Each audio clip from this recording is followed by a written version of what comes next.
यही है वो स्कॉर्पियो गाड़ी जिससे पंजाब के चर्चित एक्टर और लाल किला हिंसा के मुख्य आरोपी दीप सिद्धू दिल्ली से भटिंडा जा रहे थे।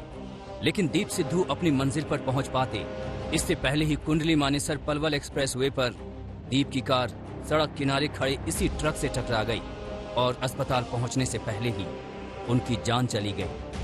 दीप के साथ कार में बगल की सीट पर उनकी एक्ट्रेस दोस्त रीना राय भी सवार थी, लेकिन हादसे में वो बाल बाल बच गए।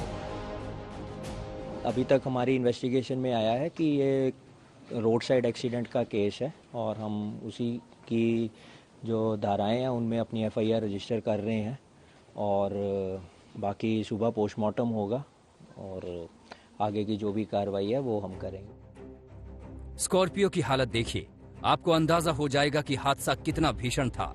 गाड़ी की ड्राइवर सीट वाला हिस्सा यानी जिधर दीप सिद्धू सवार थे वो पूरी तरह चकनाचूर हो चुका है, लेकिन बाईं तरफ के हिस्से को ज्यादा नुकसान नहीं हुआ है। इस वजह से दीप की दोस्त रीना राय को मामूली चोटें आई हैं।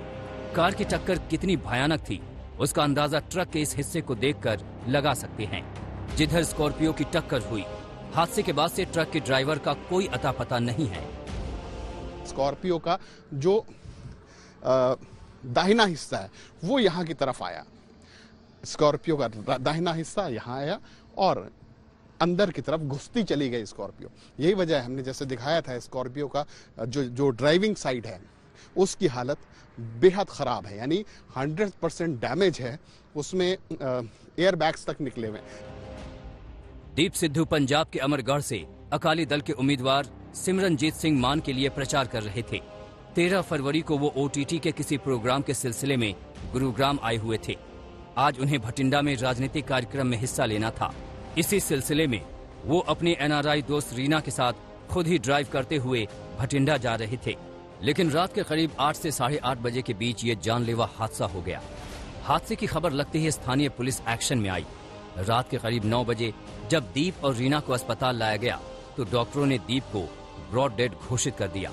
डॉक्टरों के मुताबिक उनके सिर में गंभीर चोट थी। हमारा इनिशियल एग्जामिनेशन जो medical officer doctor Ravi Dangi ने किया और उसके बाद जैसे बॉडी को मैंने भी देखा तो ऐसा ही लग रहा था कि वो head injury is the reason for his death थे और उनको क्लियर विजिबल वुंड फोरहेड पे थे और bleeding through his ears and nose it was present. Deep Sidhu के फोरहेड पे बहुत क्लियर सीवियर इंजरी था और संभवतः इनिशियल मेडिकल एग्जामिनेशन में डॉक्टर्स ये कह रहे हैं कि संभवतः इसकी वजह से ही दीप सिद्धू की मौत हुई होगी। उनके साथ जो महिला मित्र थी उनकी रीना राय, उनके बारे में ये बताया जा रहा है। डॉक्टर नितिन फलसवाल ने आज तक को बताया कि उन्हें कोई विजिबल एक्सटर्नल इंजरी नहीं थी।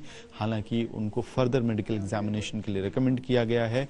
तमाम मेडिको लीगल प्रोटोकॉल्स पूरे करने के बाद रीना राय को भी यहाँ इस खरकोदा हॉस्पिटल से, इस हेल्थ सेंटर से रिलीज कर दिया गया है और दीप सिद्धू की जो बॉडी है वो डिक्लेयर्ड डेड, ब्रॉड डेड बताई गई थी, यानी कि जब बॉडी उनकी यहाँ लाई गई तब उनकी मौत हो चुकी थी। पुलिस के मुताबिक पहली नजर में ये हादसे का केस है, लेकिन दीप सिद्धू के दोस्त हादसे पर शक जाहिर कर रहे हैं। सीट बेल्ट लगी हुई हो तो आदमी का जो माउथ है वो पिछली तरफ चला जाए, सीट के ऊपर से पलट जाए, ये मुमकिन नहीं है। वो जो कंडीशन है बॉडी की उसमें जो मिली है उससे लगता है मैं कुछ है इसमें, इसीलिए हम जांच की। दीप सिद्धू पंजाबी फिल्मों के जाने माने एक्टर थे, लेकिन किसान आंदोलन के दौरान वो देश भर में चर्चित हो गए। पुलिस ने उन्हें लाल किला हिंसा का मुख्य आरोपी बनाया था और वो 70 दिन जेल में भी रहे। फिलहाल वो जमानत पर बाहर थे। खरखौदा हरियाणा से तंसीम हैदर और अमित भारद्वाज के साथ आज तक ब्यूरो।